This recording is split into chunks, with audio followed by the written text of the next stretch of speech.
I'm Jenna from Wood Creations, and I just wanted to go over a couple things really quick. In the store, we've been getting lots of questions about how do I tie the bows, how do I make it look like yours, and oh, how do you choose the ribbon? I'm not that great with it. So I kind of just wanted to go through how I choose the ribbon and how I tie it.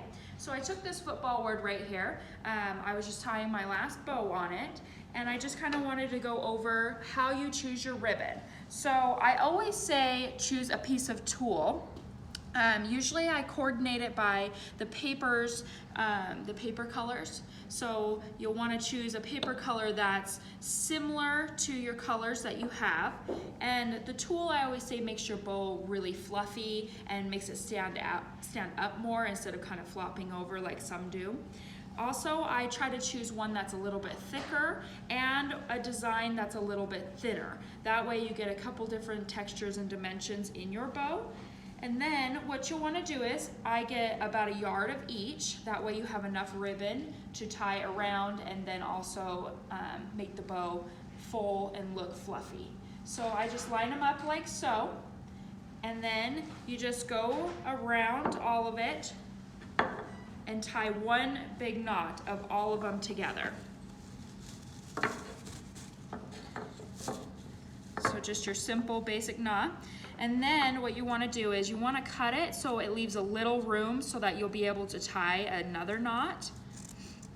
And then you'll have all these fun pieces right here.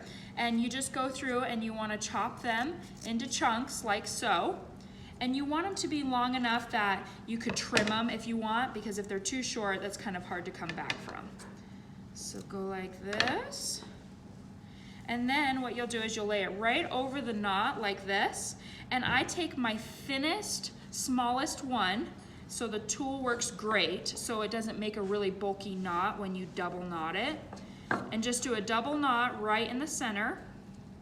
As you can see, my ribbon is already starting to kind of fluff up. And then you'll end up with a bow like that. So since the letter's a little bit smaller, you want to trim your bow a little bit smaller. That way you can still kind of see the letter.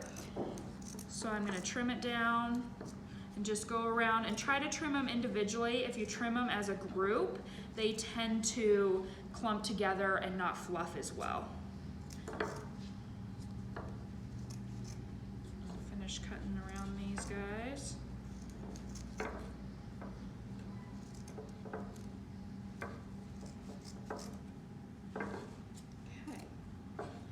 And if your project's a little bit bigger, you can definitely leave your little strands a little bit longer so they look a little more fluffed out.